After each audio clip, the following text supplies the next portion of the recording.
Hello बच्चों, welcome to ISR Academy. Today we are going to continue CS chapter 1.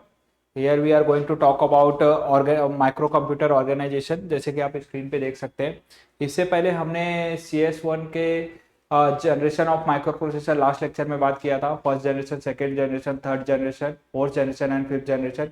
Generation में हमने basically आपको बताया था कि फर्स्ट जनरेशन में आपका कितने बिट का माइक्रो प्रोसेसर लॉन्च हुआ था, सेकंड में कितने बिट का होता है। जैसे कि फर्स्ट जनरेशन में 4 बिट माइक्रो प्रोसेसर लॉन्च हुआ था, उसके बाद सेकंड में आपका 8 बिट का लॉन्च हुआ था, थर्ड में आपका 8 के बाद 16 बिट का माइक्रो प्रोसेसर लॉन्च हुआ, फोर्थ में आपका 32 हुआ और फिफ्थ में आपका 64 बिट माइक्रो प्रोसेसर लॉन्च हुए। उसके साथ हर एक जनरेशन में इंटेल के साथ साथ और कौन कौन सी कंपनियां इन्वॉल्व थी, जैसे कि मोटोरोला इन्वॉल्व थी, ठीक है, मोटोरोला हो गया, जैगल्स, ऐसे बहुत सारी कंपनियां इन्वॉल्व थी, उन्होंने भी अपना माइक्रो प्रोसेसर लॉन्च किया था। तो हर एक जनरेशन के हिसाब से कितनी साइज, मेमोरी साइज कितना बढ़ाया वो लोगों ने। उसमें पहले arithmetic and logical operation he support करते थे माइक्रो प्रोसेसर में, बाद में वो माइक्रो कंप्यूटर के लिए भी यूज़ होना चालू हो गया सेकेंड जनरेशन में। वैसे वैसे उसका इन्हांसमेंट होते गया। तो जनरेशन में बेसिकली आपको यही सब बताना, उनके ईयर्स बताने, कौन से ईयर में, कौन से ईयर में, मतलब स्टार्ट टू एंड कौन से ईयर के बीच में माइक्रो प्रोसेसर कंप्लीट हुए थे, फर्स्ट जनरेशन, सेकेंड जनरेशन, ठीक है। आई होप आपने अगर मेरा लास्ट लेक्चर नहीं देखा होगा तो प्लीज़ लास्ट लेक्चर एक बार देख लीजिए, आपको बहुत हेल्पफुल होगा। और उससे पहले मैंने इवोल्यूशन ऑफ माइक्रो प्रोसेसर के बारे में बात किया था फर्स्ट लेक्चर में, CS2 के फर्स्ट चैप्टर में, जो कि आपका माइक्रो प्रोसेसर आया कैसे, बना कैसे, सेमीकंडक्टर से लेके इंटीग्रेटेड चिप बनने तक की पूरी हिस्ट्री बताई थी, ठीक है। वो अगर आपने वो सब वीडियो नहीं देखा है तो प्लीज़ चैनल पे अवेलेबल है, देख लीजिए। तो चलो अभी करेंट टॉपिक पे हम लोग कंटिन्यू करते हैं। तो इस आज के ट्यूटोरियल में मैं बेसिकली आपको बताने वाला हूँ माइक्रो कंप्यूटर ऑर्गेनाइजेशन के बारे में बात करने वाला हूँ आपसे, ठीक है। तो माइक्रो कंप्यूटर ऑर्गेनाइजेशन जैसे कि आप स्क्रीन में देख सकते हैं, ठीक है। माइक्रो कंप्यूटर आपका बना तो उसको कितने पार्ट में बांटा गया, उसमें क्या क्या होता है।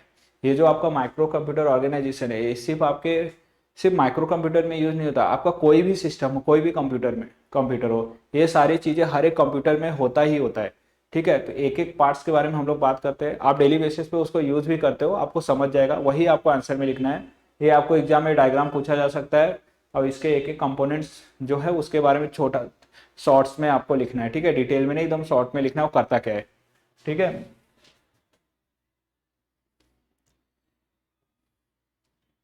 ठीक है, जैसे कि स्क्रीन में देख सकते हैं माइक्रो कंप्यूटर ऑर्गेनाइजेशन, इस डायग्राम का जो नाम है आपको एग्जाम में पूछा जाएगा, उसको बोलेंगे ब्लॉक डायग्राम ऑफ कंप्यूटर। अगर आपको पूछा एग्जाम में कि draw block diagram of computer, तो आपको ये वाला डायग्राम ड्रॉ करना है और इसके एक एक कंपोनेंट को एक्सप्लेन करना है। तो मैं आपको बता देता हूँ एक एक कंपोनेंट यहाँ पे करता क्या है, ठीक है। अगर आप देखोगे तो ये जो आपका पूरा यहाँ पे डायग्राम दिख रहा है, ठीक है, ये पूरा क्या है, यहाँ पे अगर आप देखोगे ये पूरा ब्लैक बॉक्स दिख रहा है यहाँ पे, ब्लैक बॉक्स के अंदर जो ये क्या है, आपका पूरा CPU है, ठीक है। ये पूरा आपका CPU है जो यहाँ पे दिख रहा है सर, ठीक है। उस CPU के अंदर क्या क्या है, रेड कलर में बॉक्स देख रहे हो, कंट्रोल एंड अर्थमेटिक कंपोनेंट्स है। ये क्या करता है, आपके इंस्ट्रक्शन को कंट्रोल करता है, अर्थमेटिक ऑपरेशन परफॉर्म करता है, जैसे कि ALU भी बोलते हैं इसको, arithmetic and logical operation, like आपका एडिशन, सब्ट्रैक्शन, मल्टीप्लिकेशन, डिवीजन, ये सब ऑपरेशन परफॉर्म करने में हेल्प करता है। एग्जीक्यूट करता है उस इंस्ट्रक्शन को, किसको देता है, आपके मेमोरी को देता है, DM और PM हो गया आपका प्रोग्राम मेमोरी, DM हो गया आपका डेटा मेमोरी, ठीक है। तो मेमोरी में भी दो टाइप होते हैं, एक होता है प्रोग्राम मेमोरी होता है, एक डेटा मेमोरी होता है। प्रोग्राम मेमोरी यहाँ पे अगर मैं बोलूँ तो आपका जो भी हम लोग इंस्ट्रक्शन प्रोवाइड करते हैं, ठीक है, वो मेमोरी जो एक प्लेस पे स्टोर होती है रन टाइम पे, जैसे कि आपका रैम हो गया, ठीक है। रैम कहाँ पे स्टोर होता है, रैम में क्या स्टोर होता है, टेम्पररी और परमानेंट रैम में क्या स्टोर होता है, आपका प्रोग्राम मेमोरी। प्रोग्राम मतलब जो भी हम लोग इंस्ट्रक्शन देते हैं, मतलब हम ऐड कर दो नंबर को, वो उसके लिए भी कुछ मेमोरी लगती है, वो कहाँ पे जाता है, अपने रैम में टेम्पररी और परमानेंट स्टोर होता है। बट आपका जो डेटा मेमोरी होता है अपार्ट फ्रॉम रैम, जो कि आपका हार्ड डिस्क हो गया या फिर अदर कोई मेमोरी एक्सटर्नल डिवाइस, उसमें जो डेटा स्टोर होता है उसको हम लोग क्या बोलते हैं, डेटा मेमोरी, जहाँ पे हम लोग अपना इन्फॉर्मेशन एक्चुअल में स्टोर करते हैं, आपका फाइल, वीडियो, वो सब किस में आता है, डेटा मेमोरी में। तो आपको PM और DM पता चल गया, आपको उसके बारे में क्या लिखना है, ठीक है, ये हो गया। और उसके बाद ये सब किसके अंदर आता है, मेमोरी के अंदर, ठीक है। और ये पूरा किसके अंदर है, सेंट्रल प्रोसेसिंग यूनिट के अंदर आता है। Control and arithmetic operation, PM DML. मतलब अगर इस एग्जाम में लिखना है तो आप सिंपली ऐसे लिख सकते हो कि आपका micro computer organisation consist of these elements. These elements are input output device, control and arithmetic device, output device. उसके बाद memory में in memory it consists of PM and DM type of memory. PM means a programmable memory और DM means a data memory.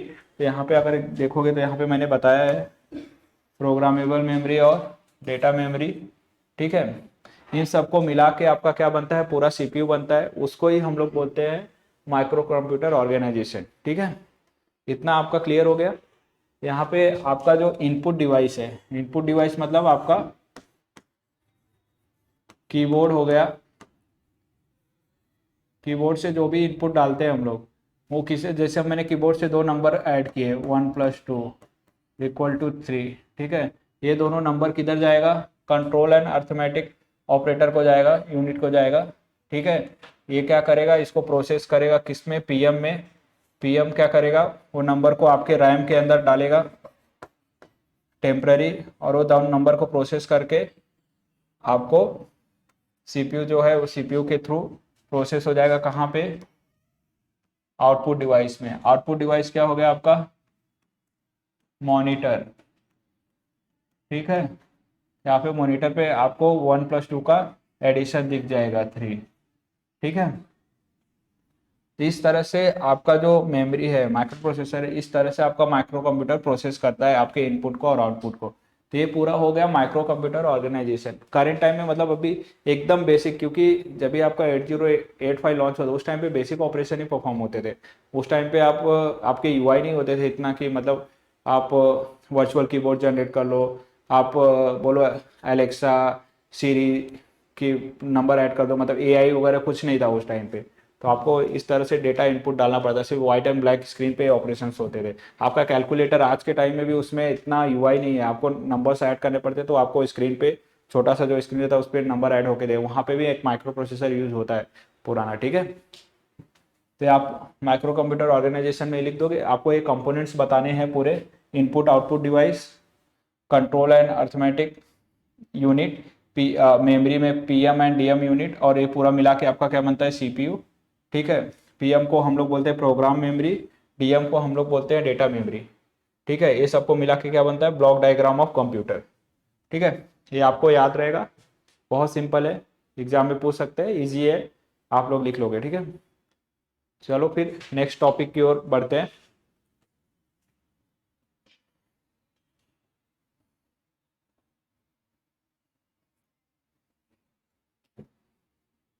Next topic जो है अपना generic micro processor है। Generic micro processor मत proper micro processor के अंदर क्या क्या होता है, प्रॉपर हर एक स्ट्रक्चर, उसमें बस होती है, एड्रेसेस होते हैं, डिकोडर होता है, एड्रेसेस में क्या क्या होता है, वो सब चीज़ें पूरा कंप्लीट डायग्राम हम लोग अभी यहाँ पे देखेंगे और उसके बारे में भी बात करेंगे। ठीक है, यहाँ पे अगर जेनरिक माइक्रो प्रोसेसर का मैं आपको बताऊँ तो यहाँ पे आप जैसे देख सकते हैं स्क्रीन पे, इसको कैसे कंसीडर करना है आपको। ठीक है, सबसे पहले अगर जेनरिक माइक्रो प्रोसेसर का पूछा तो आपको जेनरिक माइक्रो प्रोसेसर का डायग्राम बनाना है, मतलब आपके माइक्रो प्रोसेसर कैसे एक दूसरे से कनेक्टेड है, आपका डेटा कैसे प्रोसेस होता है, कंट्रोल कैसे होता है, किसके थ्रू जाता है, कौन सा यूनिट क्या परफॉर्म करता है, तो वो सब सोच के आप डायग्राम बनाओगे। तो सबसे पहले अगर आप डायग्राम बनाओ तो सबसे पहले आप क्या ड्रॉ करोगे, ये पार्ट, इसको क्या बोलते हैं, 8 बिट इंटरनल डेटा बस, मतलब एक रेक्टेंगल लाइन बना लोगे आप बड़ा सा। ठीक है, उसको 8 बिट इंटरनल डेटा बस बोल दोगे। अब इंटरनल डेटाबेस में सबसे पहले आप क्या लोगे, मतलब हम लोग अगर कोई ऑपरेशन परफॉर्म करते हैं बस के थ्रू, मतलब बस मतलब क्या होता है, आपके मदरबोर्ड में अगर देखोगे तो आपके जितने भी चिप्स होते हैं, मेमोरी कार्ड, रैम या फिर पेरिफेरल डिवाइस, पोर्ट्स, सब वो बस के थ्रू कनेक्टेड रहते हैं। तो वही है यहाँ पे, तो बस के थ्रू सबसे पहले अगर आप यहाँ पे अगर देखो तो क्या हुआ है, एक्यूमुलेटर लगा हुआ है। एक्यूमुलेटर क्या करता है, डेटा प्रोसेस करने का काम। एक्यूमुलेटर किससे कनेक्टेड, एएलयू से। एएलयू अभी हमने लास्ट वाले स्लाइड में ऑलरेडी देखा। एएलयू में क्या होता है, अर्थमेटिक एंड लॉजिकल यूनिट, मतलब जितना भी आपका अर्थमेटिकल लॉजिकल ऑपरेशन परफॉर्म होता है, एडिशन सब्ट्रैक्शन, वो किससे होता है, एएलयू के थ्रू होता है।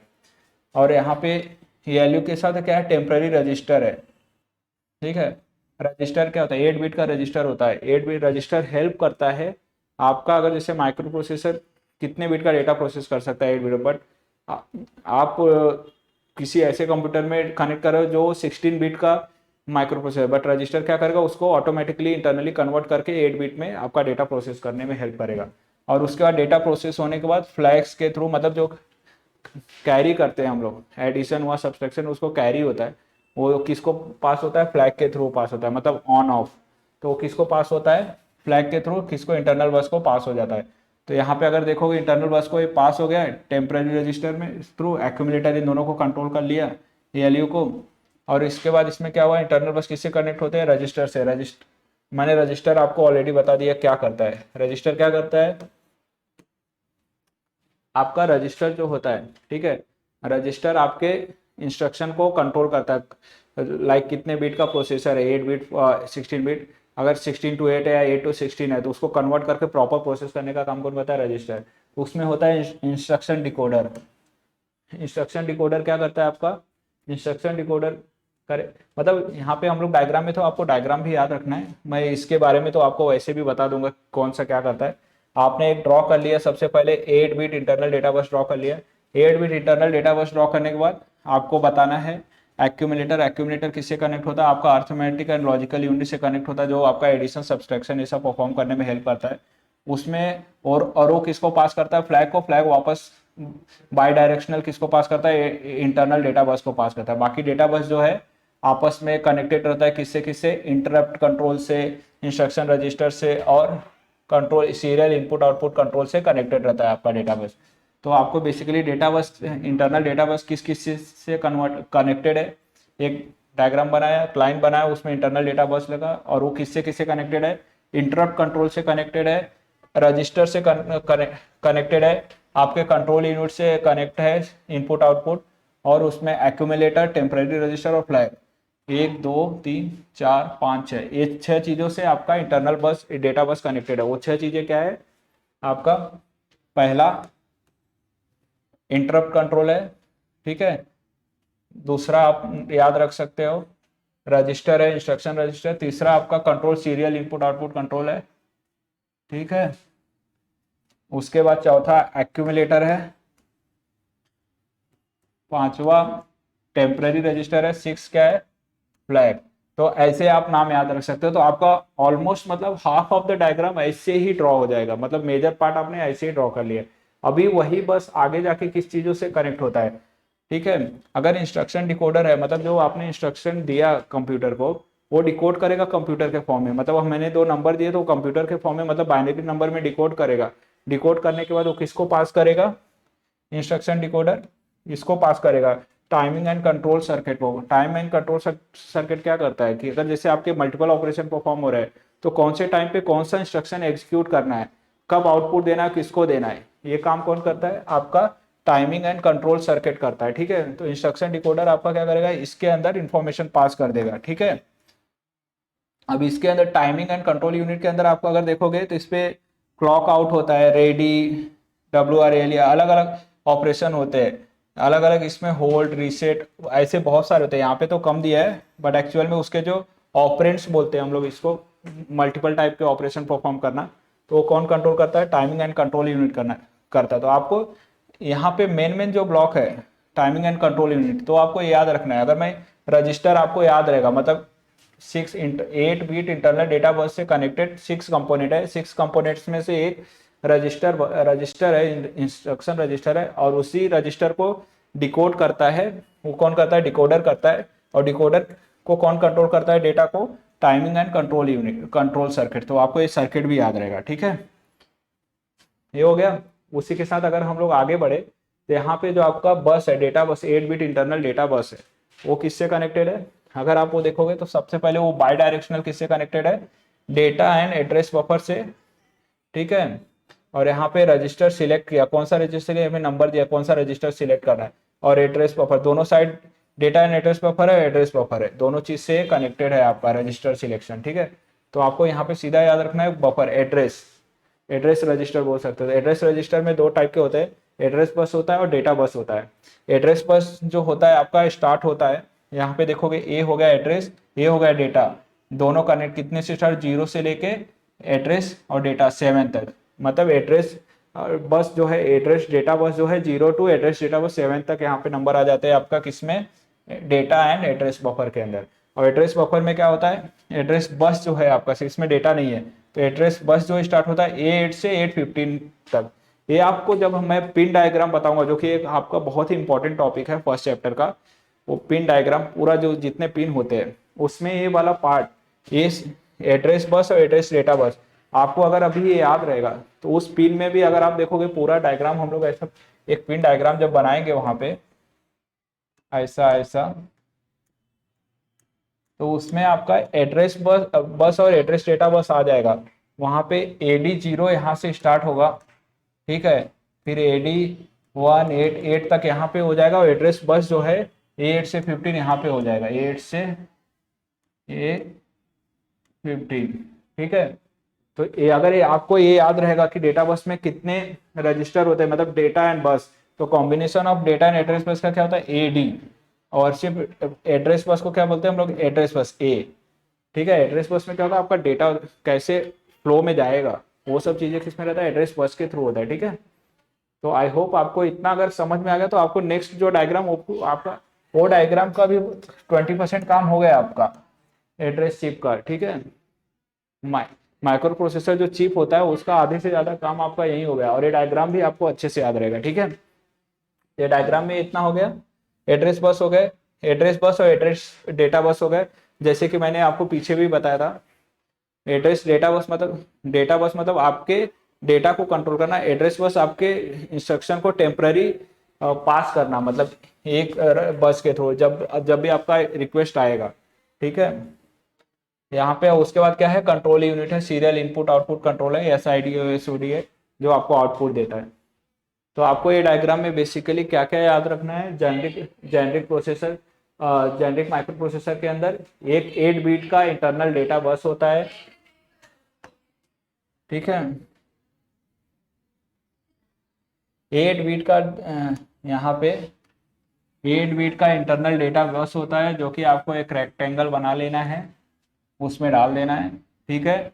उसके बाद उसके 6 कंपोनेंट आपको बता देने हैं, interrupt control, accumulator, temporary register, flags, instruction register, serial input output, और आपका एड्रेस डेटा, लास्ट में आपका एक है data address and address bus, ठीक है। ये याद हो जाएगा तो आपको ये 6 कंपोनेंट डाल दिया, तो आपका डायग्राम ऑलमोस्ट 70% कंप्लीट हो गया।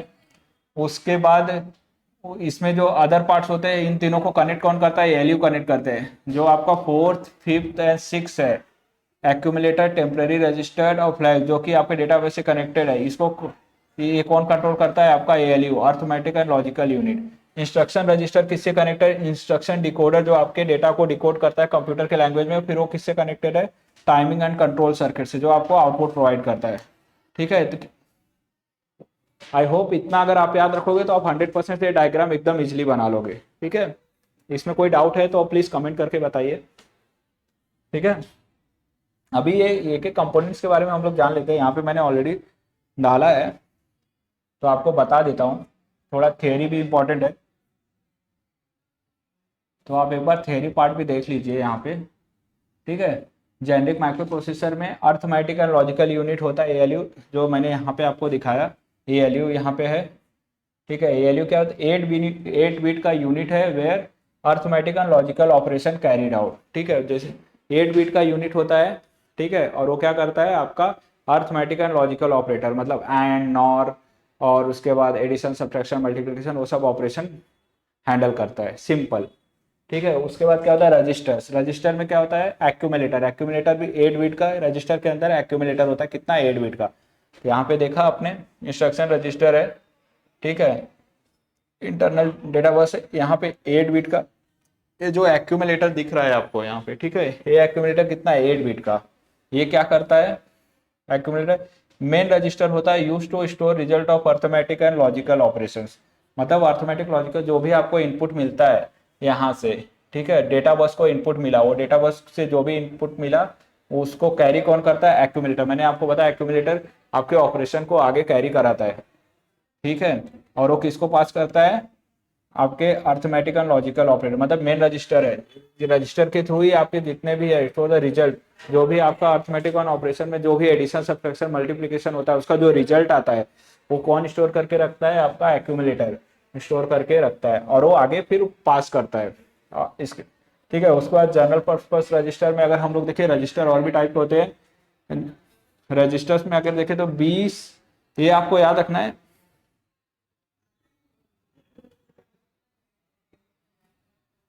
ठीक है, ये आपको याद रखना है कि जनरल पर्पस रजिस्टर में B C D E, B C D E तो आपको याद रहेगा, एएचएल करके होता है, ये क्या बोलते हैं, जनरल पर्पस रजिस्टर है।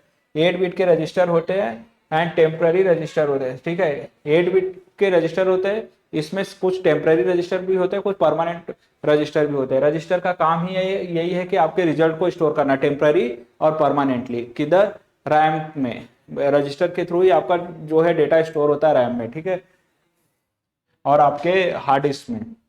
ठीक है, स्टेटस रजिस्टर होता है, it is a set of flip flop. Flip flop आपने ऑलरेडी देखा होगा या 11th में था आपको फ्लिप फ्लॉप। ठीक है, कॉल्ड एज फ्लैग, जो हम लोग यहाँ पे फ्लैग बोल रहे हैं। ठीक है, यहाँ पे अगर मैं यहाँ पे बोलूँ आपका फ्लैग्स, ये फ्लैग फ्लिप फ्लॉप, ये फ्लिप फ्लॉप जो होता है वो फ्लैग, तो हम लोग फ्लिप फ्लॉप को ही फ्लैग बोलते हैं। फ्लैग क्या करता है, आपका microprocessor has 2 flags carry and 0 flags, मतलब ये बताता है, फ्लैग आपका क्या बताता है कि आपका एडिशन हुआ कि नहीं हुआ। ठीक है, अगर हुआ तो 1 पास करेगा, नहीं हुआ तो 0 पास करेगा, मतलब इन शॉर्ट 0 1 में वैल्यू पास। फ्लैग का मतलब ही होता है, यहाँ पे नहीं, कहीं भी आगे प्रोग्रामिंग भी करोगे फ्लैग सेट करने का मतलब होता है ट्रू फॉल्स 0 1, कि आपका बहुत सारा ऑपरेशन किया, सक्सेस हुआ कि नहीं, अगर कुछ भी फेल हुआ तो वो सीधा 0 रिटर्न कर देगा। तो यहाँ पे फ्लैग ये काम करता है। ठीक है, उसके बाद होता है प्रोग्राम काउंटर 16 बिट। यहाँ पे अगर देखोगे तो प्रोग्राम काउंटर कहाँ पे आपको दिख रहा है, यहाँ पे कहीं प्रोग्राम काउंटर, ये जो इंस्ट्रक्शन रजिस्टर के थ्रू डेटा जाता है, प्रोग्राम काउंटर यहाँ पे वो काम करता है। ठीक है, ये 16 बिट का होता है, ये क्या करता है, store the address of next memory location. जो आपका इंस्ट्रक्शन रजिस्टर होता है ये क्या करता है, प्रोग्राम काउंटर, अगर आपने मल्टीपल इंस्ट्रक्शन दिया है तो नेक्स्ट इंस्ट्रक्शन का क्या करता है, मेमोरी स्टोर करके रखता है। जैसे ही उसको मिलता है कि हाँ भाई ये प्रोसेस खाली है तो उसको आगे पास करता है। वो कौन करता है, आपका program counter. Simple, store the address of next memory location, आपको बस इतना लिखना है कि सिंपली स्टोर करता है address of next memory location. ठीक है, नया मेमोरी लोकेशन जो आपका खाली है उसका एड्रेस स्टोर करके रखता है। ठीक है, उसके बाद जेनेरिक माइक्रो प्रोसेसर में अगर हम लोग देखेंगे, नेक्स्ट जो और कंपोनेंट है स्टैक पॉइंटर है।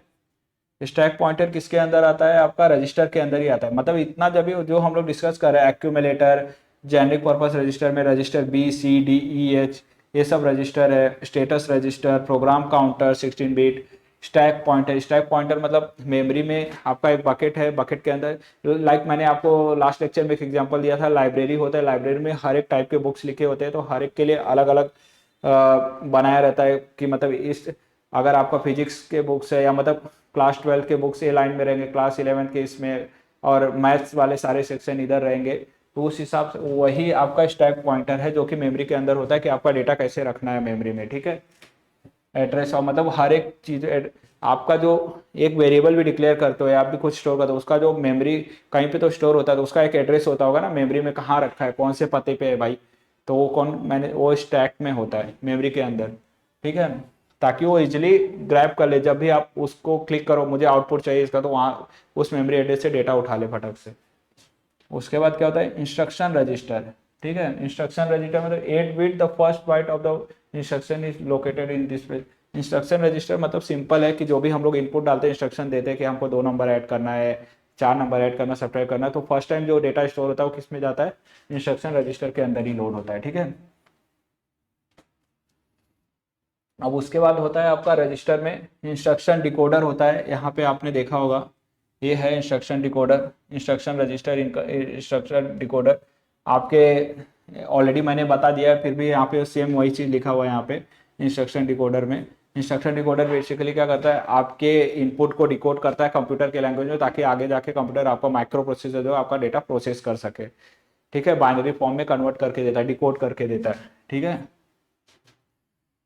उसके बाद टाइमिंग एंड कंट्रोल सेक्शन होता है, यहाँ पे आप देख सकते हैं टाइमिंग एंड कंट्रोल सेक्शन, जिसको हम लोग यहाँ पे बोले टाइमिंग एंड कंट्रोल सर्किट।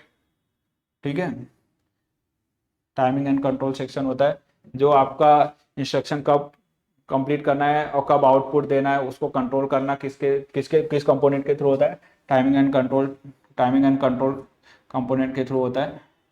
ठीक है। इंटरप्ट कंट्रोल होता है, मतलब कि यहाँ पे अगर आप टॉप पे देखोगे तो इंटरप्ट कंट्रोल है। आपने कुछ इंटरप्शन दिया, मुझे अभी सिस्टम बंद करना है या फिर पॉज करना है या फिर रोकना है, तो इंटरप्ट उसको इंटरप्ट करोगे, मतलब वो सीधा डायरेक्ट आपके इंटरनल डेटाबेस के थ्रू कनेक्टेड रहता है और आपका बाकी जितने भी ऑपरेशन चलते रहते हैं वो सब, अगर मैंने शटडाउन का इंस्ट्रक्शन दे दिया तो इंटरप्ट होगा आपका सिस्टम और डायरेक्टली आपका सिस्टम शटडाउन होगा, बाकी जितने भी चल रहे हैं ऑलरेडी सब बंद हो जाएंगे टास्क। ठीक है। उसके बाद तीन टाइप के बस होते हैं यहाँ पे। ये जो बस है अलग अलग बस, डेटा बस होता है, एड्रेस बस होता है। ठीक है। यहाँ पे अगर आप देखोगे 3 टाइप के बस होते हैं। 16 बिट 3 टाइप बस होता है। डेटा एड्रेस बस होता है 16 बिट का। डेटा बस होता है 8 बिट का, कैरीज बाइनरी डेटा। जो डेटा होता है आपका डेटा कैरी करता है और एक जगह से दूसरी जगह लेके जाता है, मतलब। ठीक है। और उसका कंट्रोल बस होता है एग्जीक्यूट द प्रोग्राम। जो कंट्रोल बस है आपका यहाँ पे देख रहे हो, ये जो ऊपर दिख रहा है इसको क्या बोलते हैं, कंट्रोल बस। ठीक है। ये आपका इंफॉर्मेशन को कैरी करता है, आगे लेके जाता है। किसके थ्रू ले जाता है, इंटरनल डेटाबेस के थ्रू। और किसको भेजना है, एएलयू को भेजना है, किसको भेजना है, टाइमिंग को, जिसको भी पास करना है काम कौन करता है, आपका डेटा। ठीक है, कंट्रोल बस करता है। हाँ, ठीक है। आई होप आपको ये डायग्राम पूरा समझ गया। बहुत ही इजी डायग्राम है और बहुत ही इंपॉर्टेंट है। ठीक है। हमने 2 डायग्राम ऑलरेडी डिस्कस कर लिए। माइक्रो कंप्यूटर का पूरा डायग्राम छोटा सा था, बट ये जो आपका ये वाला डायग्राम है जेनेरिक माइक्रो प्रोसेसर, बड़ा डायग्राम है बट ये बहुत ही ईजी है। और कौन सा कंपोनेंट क्या करता है वो भी ईजी है। आप यहाँ पे एक बार देख सकते हैं हम लोग, चाहिए तो। जेनेरिक माइक्रो प्रोसेसर 8 बिट का इंटरनल डेटा बस होता है। उसके अंदर 6-7 कंपोनेंट होते हैं, लाइक आपका इंटरप्ट कंट्रोल होगा, accumulator, temporary register, flags, instruction register और कंट्रोल यूनिट। उसमें डेटा बस होते हैं। एक होता है डेटा एंड एड्रेस बफर होता है, सिर्फ एड्रेस बफर होता है, उसको नोट करते हैं हम लोग डेटा एंड एड्रेस बस को। एड्रेस डेटा एडी, ठीक है, एड्रेस डेटा 7, A0 से A7। ठीक है। उसके बाद जो एड्रेस बस होता है A8 से A5। ये आपका माइक्रो प्रोसेसर जो चिप है वो डायग्राम में यूजफुल होगा, उसका 10% समझ लो आपको, अगर याद रहेगा तो आप लिख पाओगे। ठीक है।